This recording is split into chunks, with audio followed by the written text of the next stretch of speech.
Hello,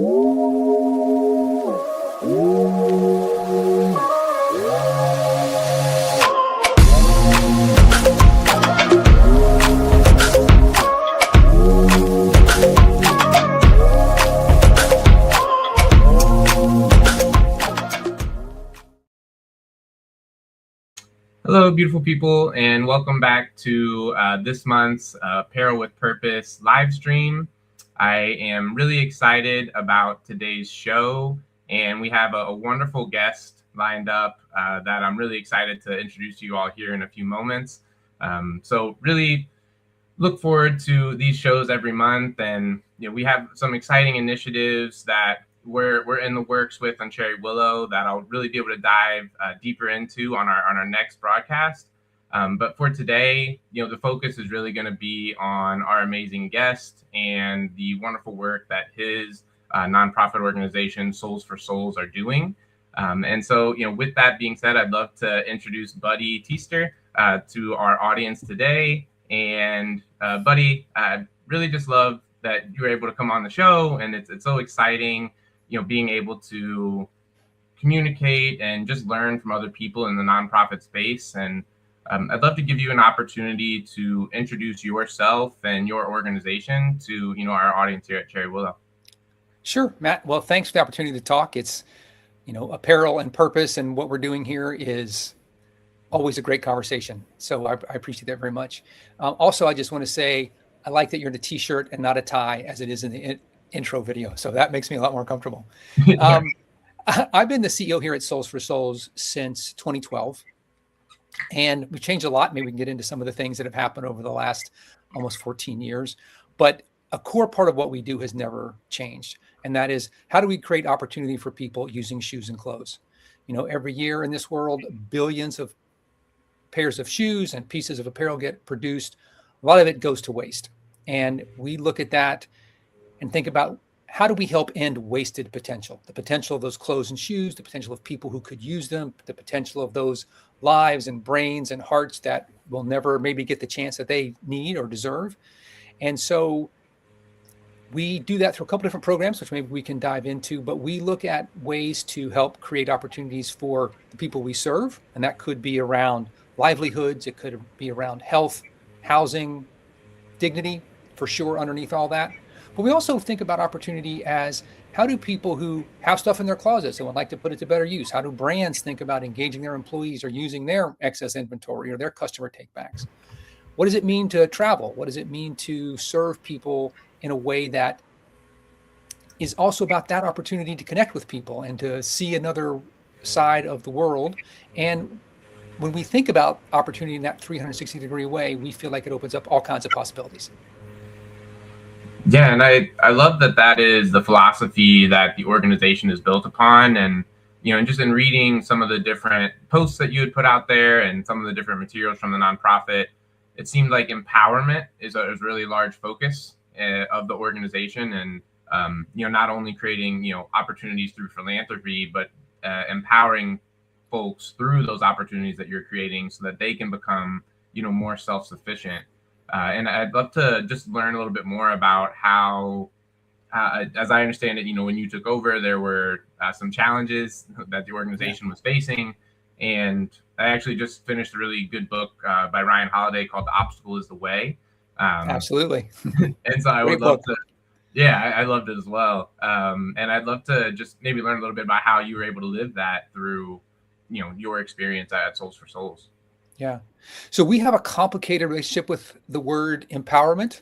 There is sometimes that, which is, I don't want to just be a nitpicky semantic kind of, but that's what we ended up with opportunity, actually, Matt, because empowerment sort of implies like, I'm giving you some of my power. And there's something good in that, but it's also complicated. And if we say, look, you have the brains, the networks, the willpower to do a lot of this stuff, how do we create the opportunity? It's a subtle thing, but we think it changes we hope that it changes the dynamic. And maybe I can talk a little bit about how that evolved. So when Soles4Souls started, even before it officially began, it was responding to natural disasters. So the first was the tsunami in Southeast Asia in 2004, then Hurricane Katrina in 2005. And then the people who would go on to found Soles4Souls said, we have something here, let's formalize it. And so from the beginning, this idea of helping people at some of their most vulnerable moments is baked into who we are. And I think that is an empowerment thing. Like we show up and people maybe have lost everything. And we're like, here's some shoes, here's some clothes. It is a big part of giving people the courage and the power to get back on their feet. But as we evolved and said, well, what about, and so that was always new product. Then we got into a situation where I have all this used stuff. I have used shoes in my closet. We have brands who would say, I have stuff that we can't sell anymore. Can you find a home for it? And so we started this idea we now call For Opportunity, but we sell shoes and clothes, used and new, to not-for-profit partners in the developing world. And they use that to create opportunity for people. And what we quickly learned, Matt, is that's where the empowerment thing gets tricky. Because you meet, we started, for example, working first with this idea in Haiti. Those people don't need to be empowered, right? They need access to good product at a fair price and something that they can rely on, and then get out of the way. So that taught us a lot. I mean, we didn't start with, what's this empowerment thing? Like we went in it that way. And as we worked more with our not-for-profit partners and mostly women entrepreneurs, especially in Haiti, we're like, wait a minute, we sort of don't have the right end of this. And now we've grown that program to For Opportunity is serving people in Haiti, the DR, Honduras, Belize, Guatemala, the Philippines, Chile, Moldova, and soon we're looking at a couple countries in Africa to expand. So we're doing that now. And this idea of unleashing what's already there is really baked into who we are. Yeah, and I love that, verbiage is really important, and especially, it sets up how things are framed. And so, like to me, empowerment, when I think about it, it's like the empowerment of self. And most people already know like what they may need. But then I love how you're saying like maybe they don't have the opportunity to access that need. And so like that, I think for me, I want people to feel empowered to share their perspective and be able to have the strength and courage to ask for help. Because that's something that I've struggled with personally in my life, where I didn't always value my own voice. And so I didn't empower myself to go out there and share that voice because, it may have been different from others, or I was trying to reduce conflict or whatever justification I was giving myself. But I love how that conversation, kind of unfolded for you all through the experience of actually showing up for the people and listening to them, which I think is a crucial element that too often gets neglected. It's like that active listening.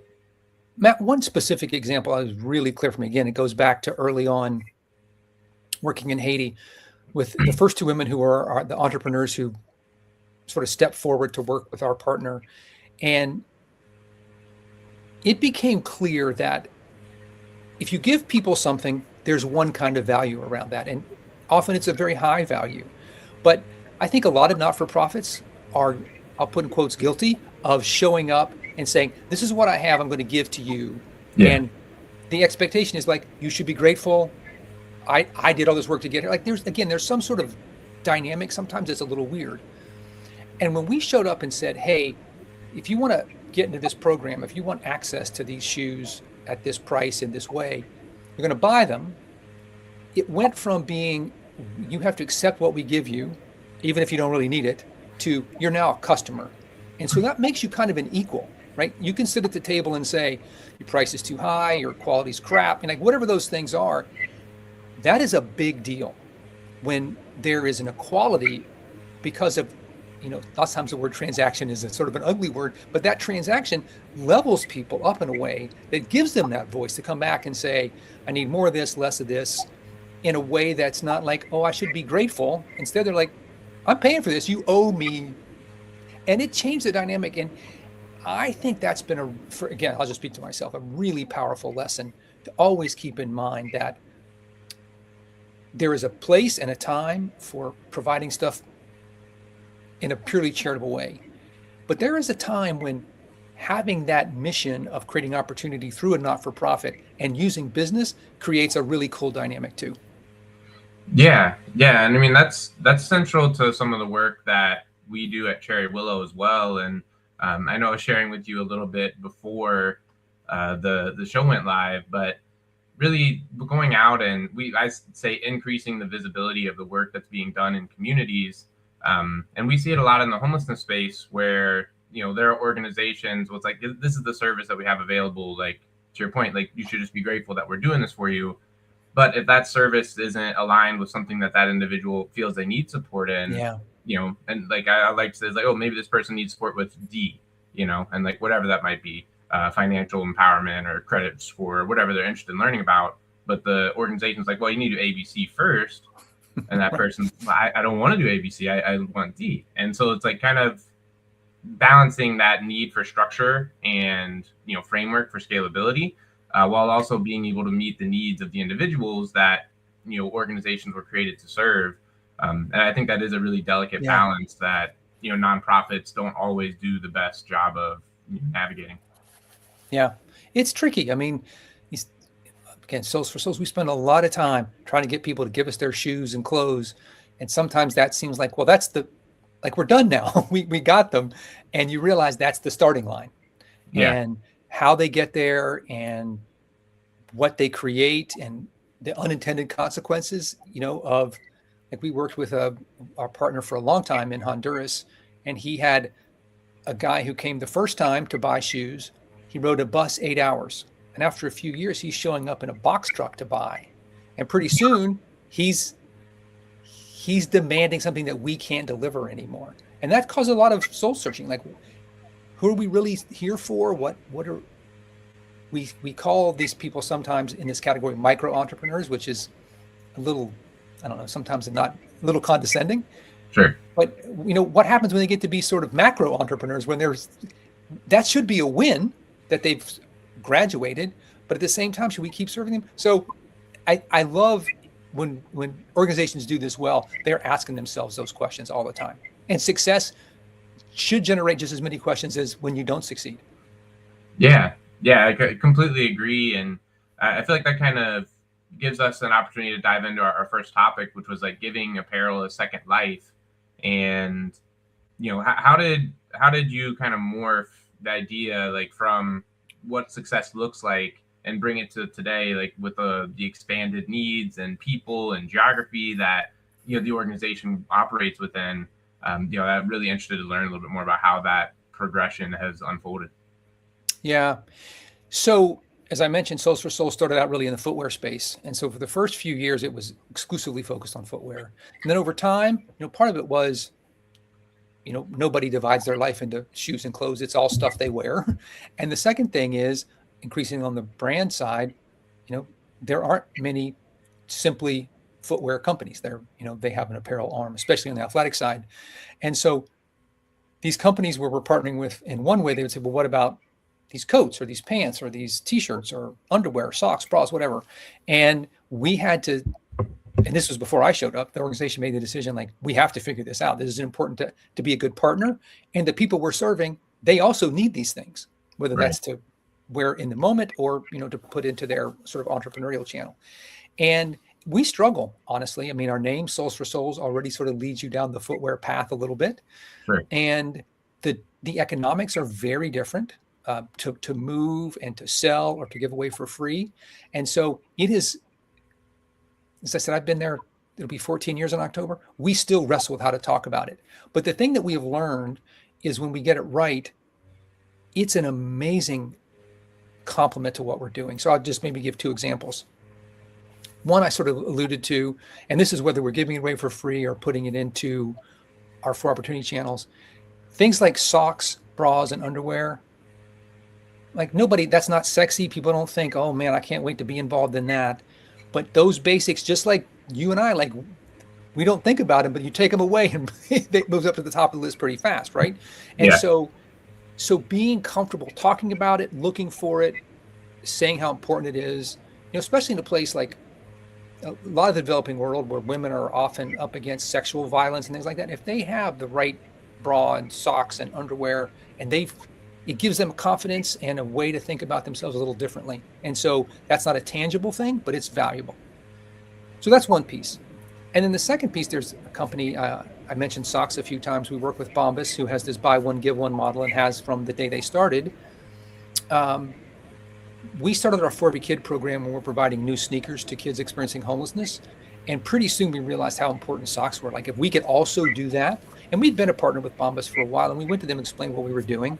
They care a lot about the homeless issue, as you guys do at Cherry Willow. And so they said, well, we like this. And so as this year we served 250,000 kids, almost all the socks came from Bombas. So when and I just have this moment where it happened.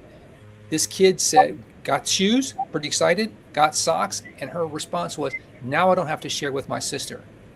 You're like, man, we're all focused on the Nikes, the Adidas, the Under Armour, whatever those shoes are. And what this kid needed was her own pair of socks. So I think sometimes the intimacy of that is a real reminder of the kind of work that we're doing, that it matters at the most basic human level. Yeah. And that's something that someone who's been a large inspiration behind my work at Cherry Willow is Mark Horvath, who's the founder of Invisible People. And he does, and that organization does an amazing job of documenting, people experiencing homelessness and their stories from, the streets to shelter to housing. And, that's something that he always encourages people to do is, he was homeless for a period of time and socks, and it's again, it's one of those things that you kind of take for granted if you've never been in that situation.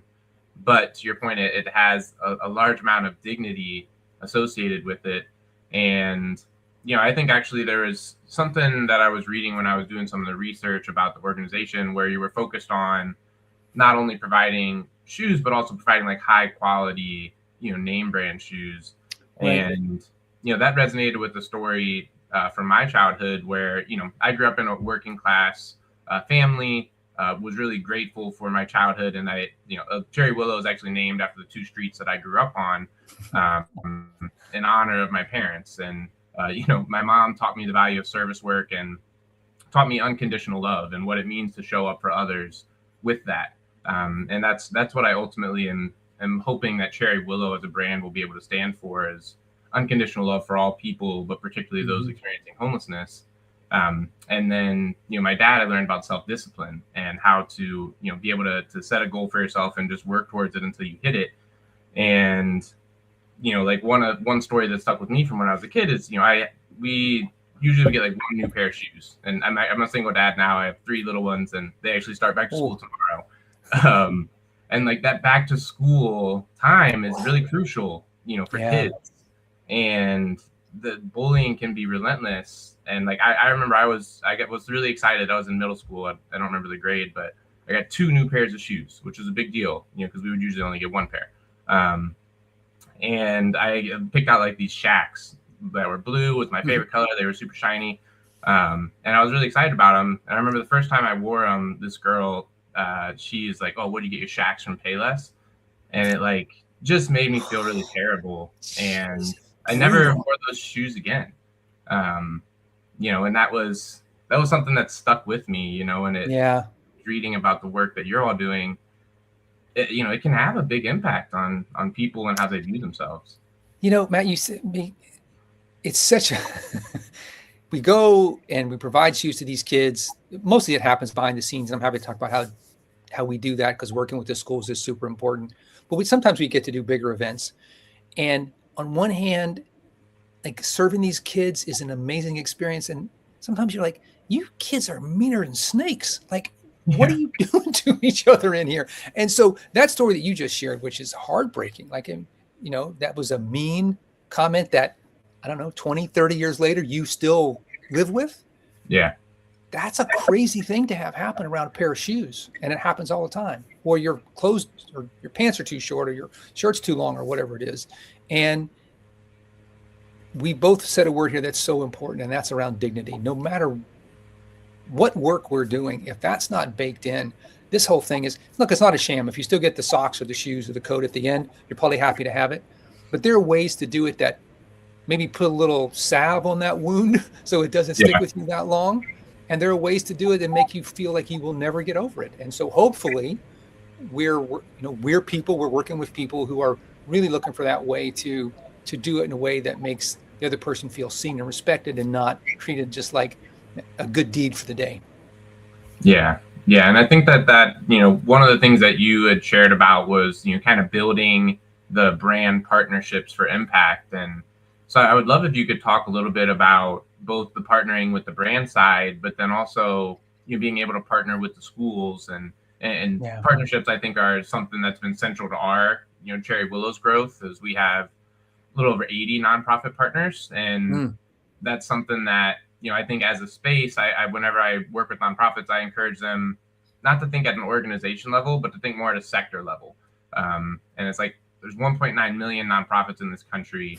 And if we organize and collaborate, and partner together, we could serve a lot of times very similar people in a much more efficient way, I think. So, but I'd just love to learn a little bit more about your model, because it seems like you've scaled that, all the way across the globe. Yeah. We use the word partner a lot, maybe like you guys do at Cherry Willow. So it's sometimes, I've had people say to us, like, is everybody a partner? Like, kind of like, so it's an orientation that doesn't just mean a brand or another organization. So we can come back to that. But on the brand side, that's where a lot of the growth for Soles4Souls has come. And I would say that there are a couple of parts to that, Matt. The first thing is to approach it like, how are we solving a problem for that organization? Not to lead with philanthropy or impact. We have to do that. But what makes these relationships the most sustainable is if there is a clear, agreed business reason to do it. So whether that's, it could be I get a donation for the thing. Okay, that's a business value. Maybe it gets stuff out of my warehouse faster than I can do if I sell it through a jobber or some other channel. There's business value in that you can put a number to. Probably there's an employee engagement piece. There is, for some of our partners, there might be a way to drive traffic into stores. So when the conversation can be, these are the things that we do, and here's why it's good for your business and good for the mission, and talk about both of those things from the beginning, that's a partnership that can last. There are plenty of campaigns, and we're happy to do those. But we've worked with some organizations, like DSW is a good example. We've been working with DSW for a decade now. That only comes because there is benefit all the way around. It's not like they're doing us a favor or we expect them to do it because they're a big, mean corporation or whatever. Yeah. It is a bunch of people who really care about their team and their customers and what happens to the product and the planet. And when we can be honest about that, the partnerships last a long time. And that's most obvious in footwear and apparel for us. But we've also developed those kind of partnerships with financial services organizations and transportation organizations. So that's been a big learning for us, is that orientation around partnership and that belief that there's good business reason for it, not just a good philanthropic reason. Those are the ones that are the most interesting. And as we've developed that more, we've done that with bigger brands. We do that outside the US. So we're partnering with a lot of brands in Europe and the UK, for example. And being able to come back to that, let's be clear about the value for each of us. That means the conversation can be more honest. When things don't go great, you can touch back to that instead of like, oh, something bad happens with this campaign. When it's over, we're never talking to you again. If you're a real partner, okay, it's maybe not fun, but you get a chance to go back and talk about what happened, what would we do differently and why, and then we can fix that. And so those are the partnerships that we work hardest to create. And just like I said, never losing sight of, we want to deliver the stories. We want to really show that this stuff that they're donating has an impact, but we have to also show that there's a good business case for it. And when we do that, we can be a long-term partner. Yeah, and that really resonated with me, as I come from an outside sales background in marketing. And one of the best books that was recommended to me, actually by our current director of growth, was Gap Selling.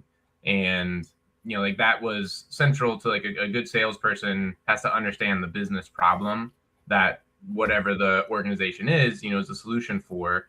And that's how we built a lot of our partnerships around Cherry Willow, is helping to understand the nonprofit, what is the actual problem that we are solving and how can we position our solution to help make the most impact.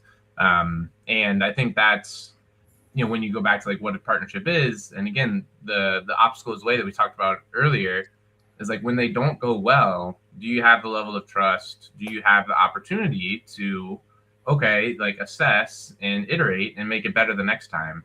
And I think those partnerships that are built upon trust and have the opportunity to evolve, that's where you have the highest likelihood of success, because you're both invested and you're both being honest and giving the opportunity to have that feedback without necessarily like taking it as a personal slight or a failure. Right. And so I think that is really crucial to successful partnerships. Matt, I agree with that 100%. And I'll add to that is that sometimes those conversations are about like the least sexy part of any of the work. Like it's about the cost of shipping, or how does it tie into your point of sale, or these kinds of things. So maybe I'll share one story. I mentioned DSW, been a long time partner, and they've collected millions of pairs of shoes for Soles4Souls and every month they their customers donate 100,000 plus. So it's a big deal for us. Wow. Yeah. And they pay for the cost of shipping those shoes to our warehouses. And when we started that, the store from Seattle or Bangor, Maine, shipped their shoes to our main warehouse, which is in Alabama. Okay. That's expensive. Yeah. You're sending 5 pairs of shoes in a box. I don't think there's anything more expensive that you could do from Seattle to Alabama. So when they came to us and said, look, this is a problem. Is there something that we can do? So we said, yeah, we think that we can. If we can say, so we have warehouses in California, Denver, Dallas, Alabama, Nashville, and Toronto. And we also have kind of a warehouse part-time in New Jersey. And we said, well, what if we could use our warehouse footprint and you guys could work on the back end so that each store knows where to send the closest? That cut their shipping cost almost in half. Wow. So look, nobody wants to go out and say, we saved on shipping money. Like nobody cares, but that partnership could have ended. Like there could have been a CFO, a controller, somebody's like, this is bananas that we're spending this much money on shipping. And instead we're like, hey, got it, cut it in half. They had to do some work on their end. We had to do some work on our end, and the partnership went up a notch. And so I don't want to lose the impact and the storytelling and the amazing things that happen. DSW has, I don't know, 100 people a year, 150 people a year who travel with us, and they get to experience that work directly. Like that's amazing. But if you don't get the shipping right, you don't get a chance to do that. So partnership has to, I think, be able to span that whole spectrum. Right. And I think that also lends itself to like one of the central philosophies that it seems that you operate with at Soles4Souls, based on the research that I did, was like not only having that nonprofit, philanthropic goal, but also recognizing the business and the scalability and some of those things that are really needed to grow, from an impact standpoint. And, there's one of my favorite TED Talks by Dan Pelota. Sure. That, if you're familiar, is that The Way We Talk About Charity is Dead Wrong, I believe is the title. And like that's been a central building block for us at Cherry Willow is, laying infrastructure and helping organizations to scale their impact, through reinvesting in, like we said, in their team and in the visibility within the communities that they operate in. And, it's kind of like if that really crucial detail of the logistics and the shipping, if you don't have the opportunity to have that conversation, to your point, there was a partnership that could have dissolved. And I think, creating that trust up front where they had the respect for you and your organization, and the partnership was like understanding the business side and knowing that you will try to at least work towards a solution together. That I think is incredibly crucial in developing healthy, like, long-term partnerships. Yeah. It's when I came to Soles4Souls, so it was founded in 2006. I came in 2012. It's really fast growth. A lot of companies really wanted to work with Soles4Souls. It was an innovative model, great stories, and grew really fast, and it was falling apart just as fast for all kinds of reasons. But you used the word a couple of times, Matt, that I think is super important and maybe obvious when we talk about partnership or any of this work that we're doing. The people that we serve and how we do that is trust.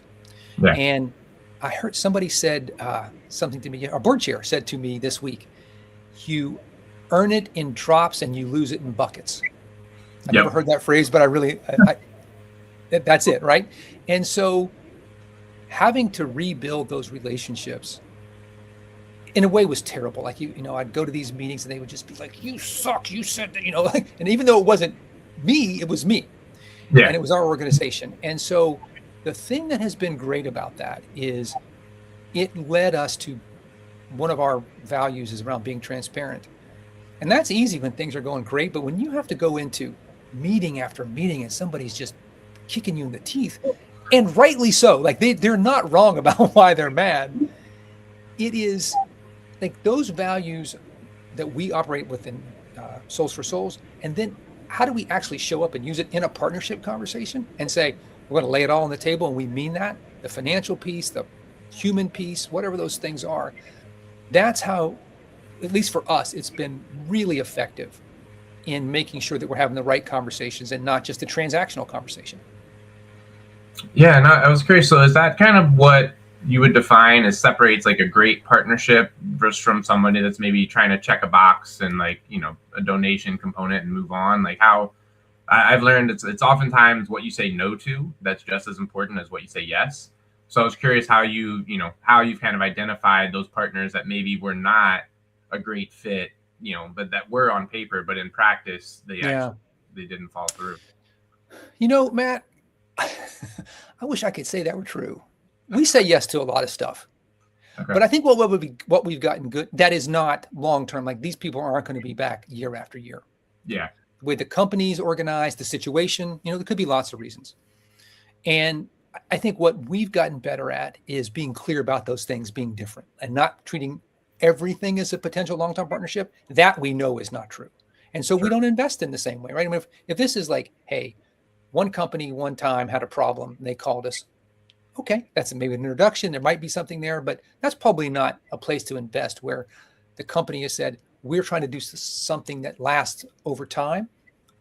Okay. So we had a partnership with a big retailer for 10 years. It was fantastic. It's Apparel. And they said every year, like, this is all we're doing with you. Don't come and ask for anything else. We tried that a few times, like, well, surely we're so great. They'll want to do it for us. And they didn't. And so that was a big lesson. They provided coats, winter coats. They were incredible. And we met but the thing that was interesting, we met a lot of organizations who we did not know because we had coats. And when we started to do the For Every Kid program of providing sneakers, those are same people we could go. So even the transactional piece that never went any further than the brand said from day one it would go. But we found this other way to create relationships and trust that we didn't know in 2017 that we were going to need in 2026. And they are like, oh, we worked with you before. So even then, there can be ways that those relationships, which look transactional, maybe have some really long tail that matters. And I love that. That's really, that's an interesting perspective, and kind of like treating each relationship and going into it the best that you can, while not being respectful of where that is, like kind of meeting them where they're at and not trying to press on every opportunity.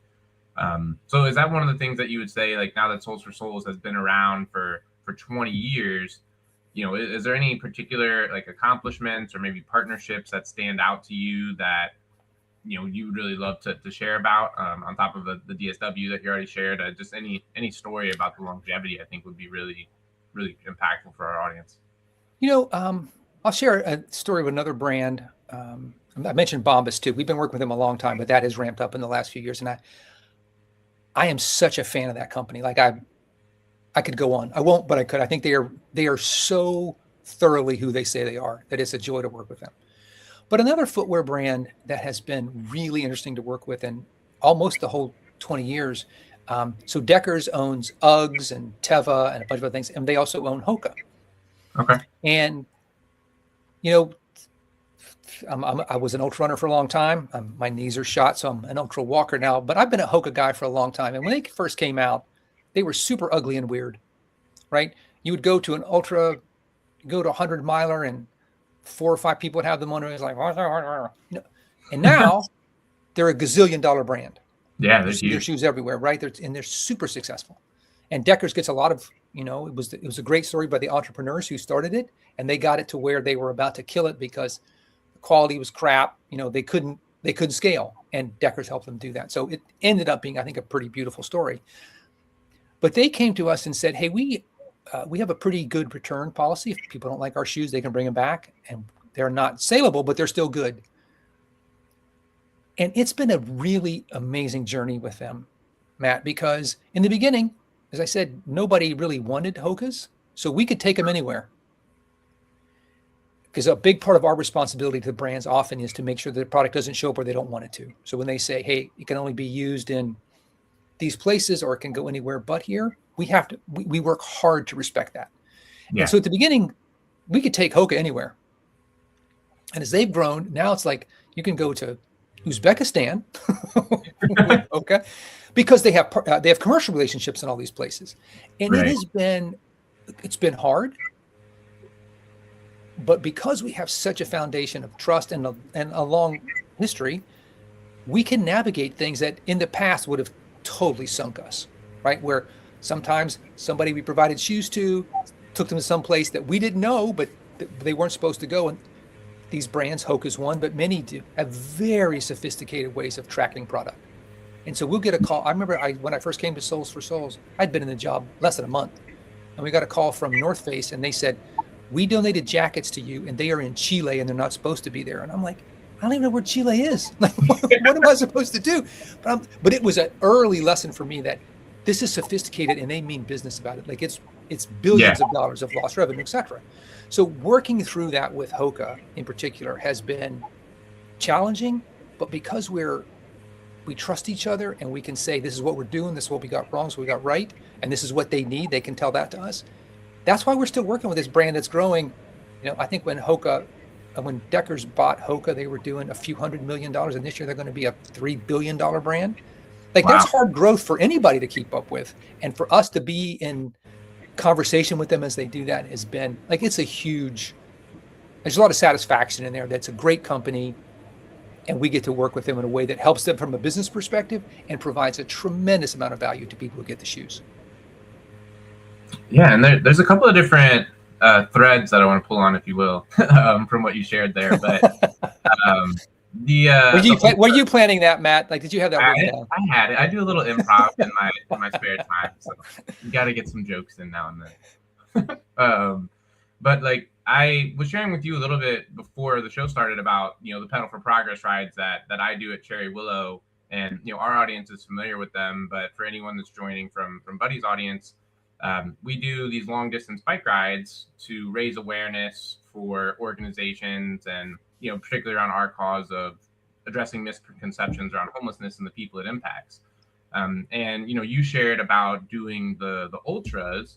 And one of the things that I found, because I've only really dipped my toes into the endurance community, it wasn't something that I've done for a long period of time, was that there are so many folks in those communities that are seemingly like more cognizant of social needs, and they really want to be involved in that. And like for me in my own mental health, like I love cycling, and I played volleyball, so I have no cartilage in either of my knees, so I can't. I don't want to run. I can run, but I don't enjoy the pain afterwards. But do you think there's any parallels between like you getting involved in the social impact space and also your love for like the endurance aspect of like an ultra? And for those who don't know, that's 100 miles, isn't it? Like that's a long haul. Technically, it's longer than a marathon, but the main distances are 50K, 50 mile, 100K, and 100 miles. So sometimes and longer. Those are the longest ones I've done. It's interesting. I think it's a really interesting question. I think there are two things that come to mind. The first is you have to have a certain amount of discipline and patience to be in any kind of endurance sport. Yeah. I think social impact rewards those things. So there's probably something like there's something around that. And I'll just, for the running piece in particular, I'm not a cyclist, so I don't know that world. being out in places where you're on your own often, Mhm. and there's a lot of self-reliance, like you need to be able to navigate literally and figuratively some pretty tricky situations. But then you'll come up on an aid station and there are volunteers who've been out there who, this is true in some cases, rode a freaking llama to get to the place in the mountains where they're going to set up an aid station and give you hot soup and rub your feet. Like it's enough to make you cry. And some of us have. Like unbelievable. And so so service is a part of that. Community is a part of that. So I don't know how far I would go with that, but there are some elements that I think line up really well, Matt, that I hadn't thought about that could make a good case for that. Yeah, I think for me personally, like a lot of people find peace in like the endurance side of things, and have battled something, like they've overcome these obstacles. And like I think one of the secrets of life is being grateful for whatever life throws at you, and kind of through Stoic philosophy, again, focusing on the aspects that you can control. And to your point, like, being able to see what you can do. And I've only more recently done the cycling, but yeah, being out, like biking 100 miles a day for 6 days in a row in California, like that was something I had never done even one day, up until the month before. And one of my friends, she had asked me like, hey, how are you going to do this? And I was like, what do you mean, how am I going to do it? And she's like, well, have you ever biked 100 miles before? I was like, no, but it's like, I know I could do it, and it's like, I think that mindset side of things is one of the parallels that your point, like you have to have that discipline. And for me, like I never even allowed myself to think that I wouldn't be able to do it, because if I'm going to show up and I'm going to just keep going, and it was, biking from dusk till dawn, not dawn to dusk, actually. There you go. I was gonna say, that's even crazier, Matt, if you're going to ride all night. But that's, I think for me, like a lot of folks that find themselves in those communities, and I do think community is really central to it as well, where that's what we try to encourage nonprofits to do, is increase the visibility in their communities. And I actually just finished a really good book called The Anxious Generation. And it was about how like screens, in our technology, like it's amazing we can connect with you in Connecticut and me in Chicago, but then we're also disconnected from the person right next to us a lot of times. And, I think nonprofits can play a central role in kind of being those pillars of community and giving people an opportunity to connect. And so I'm curious with your nonprofits, and particularly like the international component, how do you navigate establishing some of these relationships? Because internationally, with all the geopolitical and all the different things, and how does that relationship work? And like, especially navigating all the different challenges that you mentioned of not needing kids to go to certain countries, that seems like it would be a really challenging kind of web to successfully navigate. The last 6 months have been some of the hardest since I've been at Soles4Souls, and mostly from a geopolitical perspective. So we have a partner we've been working with for 15 years in Moldova, Transnistria, Poland, Ukraine, that part of the world. Mm-hmm. And they finally said, like, we're done. They're getting bombed in Ukraine every night. They're trying to have a kid. They're trying to run a business. They have employees who are in jail, employees getting bombed. And so we had a backup plan, which was to work with a guy in Dubai. Well, then we bombed Iran, and you can't get anything in and out of Dubai. So here, we're worried about shoes and clothes in the U.S., and these things kind of shut us down for a while. Wow. And so there's one aspect of like, we're a tiny, tiny, tiny part at the very end of a very long supply chain, but we're affected by that. Yeah. And so and because we work internationally, there's, that's exacerbated. So that's one aspect. But to go back to the partnership word, one of the reasons that we have navigated this is because our partners are the ones who are navigating the hardest part. Like, so when we have a partner who's working with Haitians in the Dominican Republic and in Haiti, I don't care how bad a day it is here, it's never a tenth as bad as what they are dealing with every day. Being rounded up in the DR and sent back, gangs and theft and disease in Haiti. or fill in the blank. Like all these countries where we work, by definition, are really challenging. You can wake up one morning and your currency is worth 20% less than it was the day before, and we still were like, "Hey, dude, you bought a container of shoes from us." Like, so we're not that hard-hearted, but like those are real things. Then you just sort of either under or over that is anytime there's a disaster in a place like Honduras, it's 1,000 times harder, right? I mean, there's no infrastructure for these guys to rely on as a backup. And so I would say, for the most part, our organization has gotten very sensitive to the fact that as hard as we're working, the lights come on, you can drink the water, there's AC, there are all these things that we take for granted, just like socks and underwear around us, that back to you said something that I really resonate with, and that is finding the gratitude every day, not that we're not them, but that we are able to help them navigate what they're up against. There's a lot of satisfaction and grounding that comes out of that. Yeah, and that sparked one of the philosophies that we're built on at Cherry Willow as well, which is a great book also called Who Not How. And it seems like, through your partnerships, instead of like, how are we at Soles4Souls going to navigate all these really challenging problems, is, who are the partners that are going to be great, and they want, they're skilled at this and they want to help us make this impact. And that's what it seemed like, like has been central to your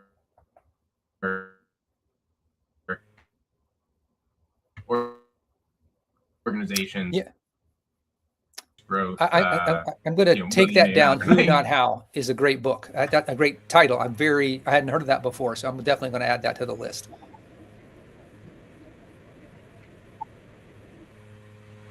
Yeah, I would suggest that.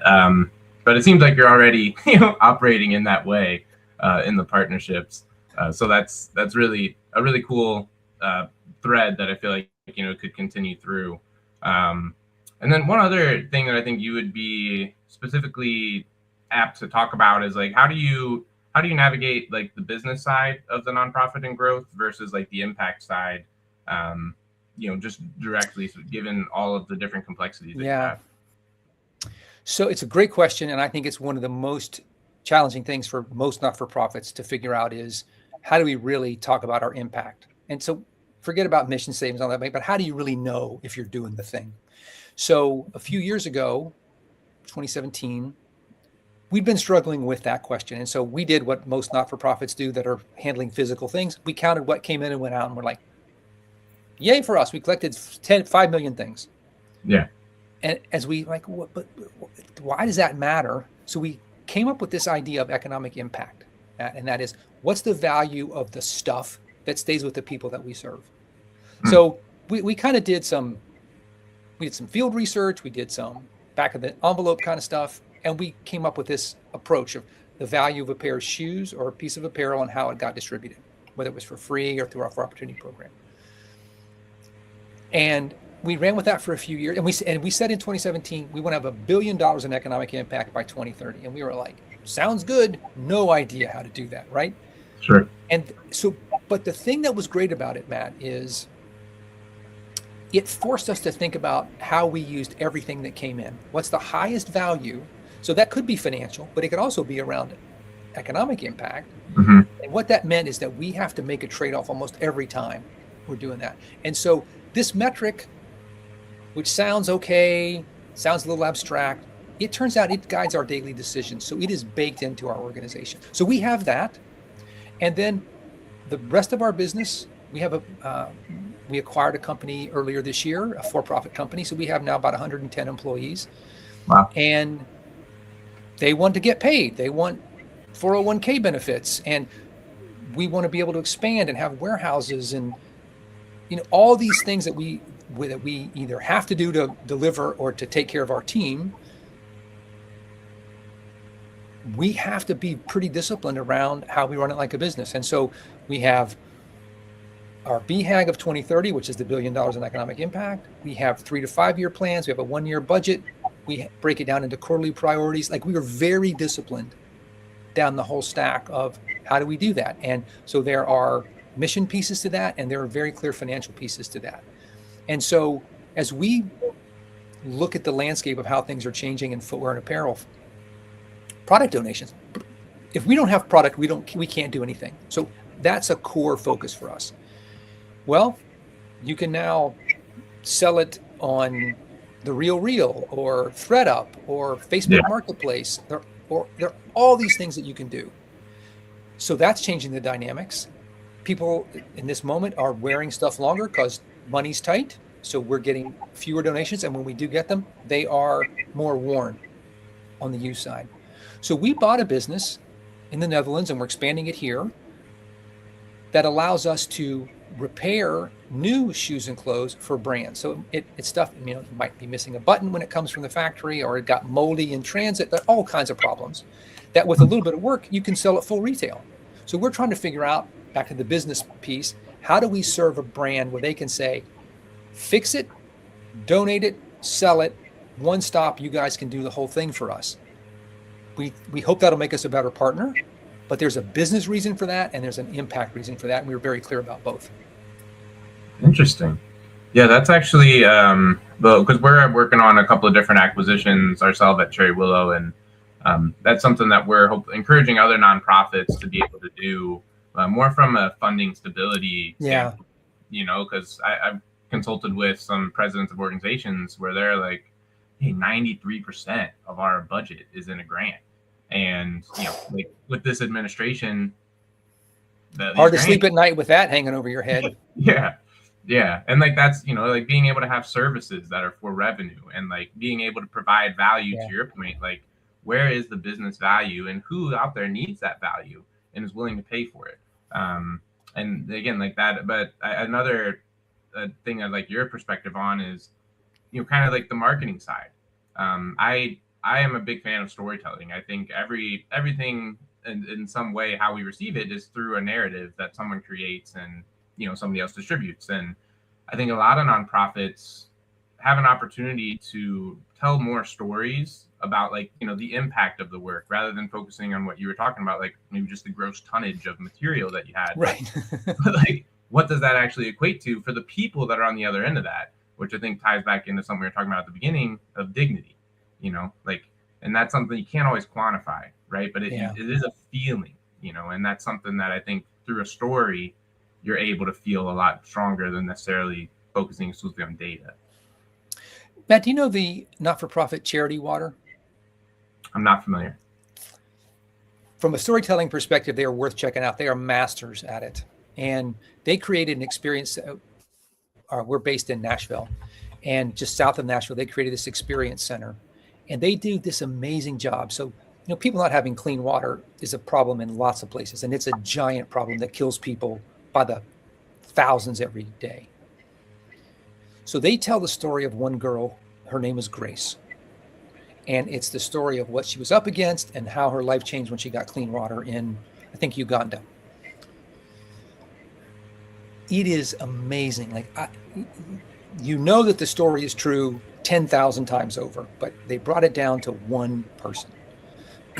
They did a masterful job. Like, I think that's a key to good storytelling. Statistics are not storytelling, right? So that's why our $1 billion in economic impact is kind of terrible in a way. It's a great decision tool. It's not why people go, yay, Soles4Souls. So we're sort of looking for our grace. Like, what are the one or two stories? What story can we tell about kids who benefit from this For Opportunity program, who now can go to school, eat 2 meals a day instead of 1, and have a roof over their heads? Like, what is her story? And then here in the US, where we do the 4 Every Kid program, what is the story of the kid who was living in a car? They got shoes and socks. They started going to school more often. They ate more. Like, shoes and socks are not the only thing that matters, right? But how do we tell that story so that people can bring it down to, I know the story of that kid.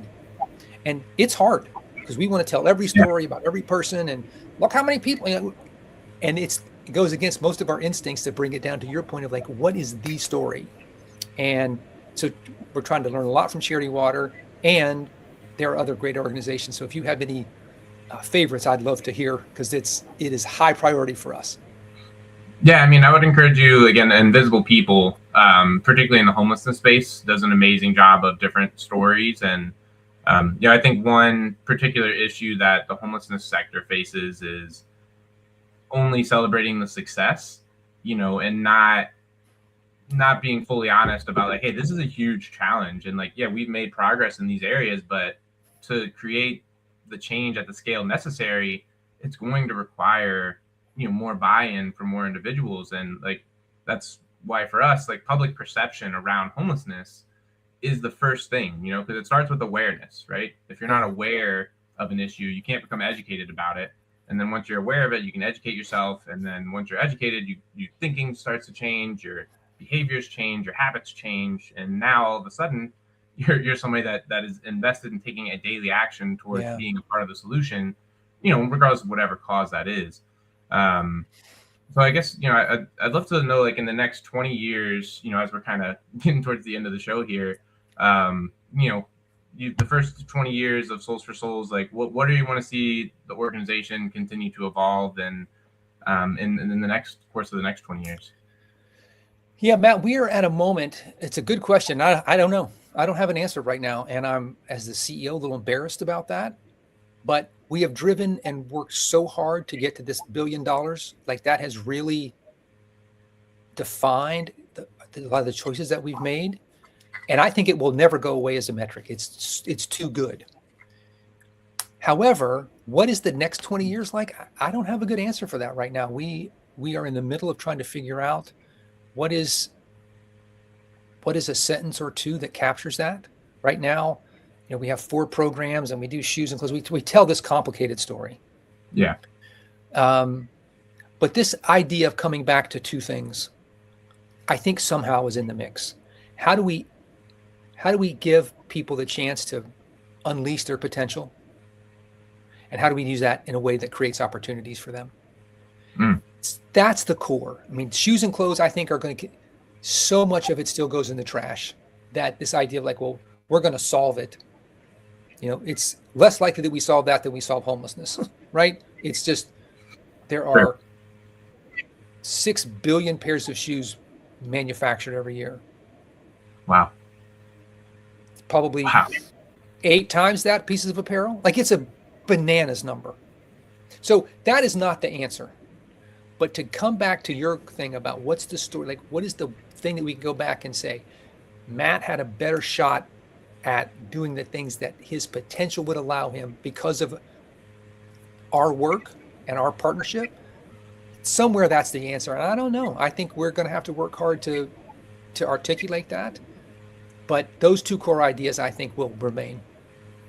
Yeah, I love that. And, that's when I'm working with a nonprofit, that's what I encourage them to like think about, because we create apparel for nonprofits to help increase visibility, but just the exercise of being able to consolidate everything that the organization is doing, it's something that fits on a t-shirt, Yeah. Like that's, it's a very valuable exercise just in and of itself. Right.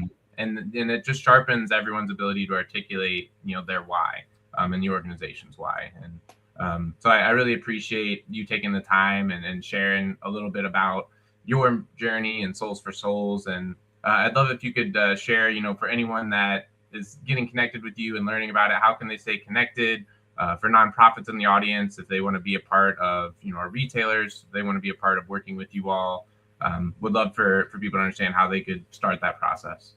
Sure. So it's the same across TikTok, LinkedIn, Facebook, Instagram, all that. Our website is soles4souls.org, SOLES, the number 4, SOULS.org. And you can, if you want to donate a pair of shoes, you can put in your zip code. We can tell you how to do that easily. If you want to donate apparel, we can talk about that. If you want to donate $20 to buy a pair of new branded sneakers for a kid who's experiencing homelessness, you can do that. If you want to donate $100 and buy 5 pairs, you can do that too. So all that's there. And then most of our storytelling, as you would expect, is on social. So Instagram and in particular is where we tell a lot of those stories. And if this is something that's interesting in your brand and you want to work together, we are wide open for that. Like I said, we're here to help turn this into a conversation around how to provide business value as well as have impact. And we're always looking for potential partners there. Wonderful. Well, really appreciate the time and getting to know you a little better, Buddy. And I really enjoyed learning about Souls for Souls and everything that you all are doing. And it's been a privilege to have you on the show. And thank you, everyone in the audience, for continuing to tune in and just caring about, people experiencing homelessness, caring about how to make the world a better place. And that's a great starting point. If we all started there, I think we would see tremendous progress really quickly. Yeah, Matt, thanks a lot. It was a real pleasure. Absolutely. Thank you, Buddy. And thank you, everyone in the audience. Have a wonderful day.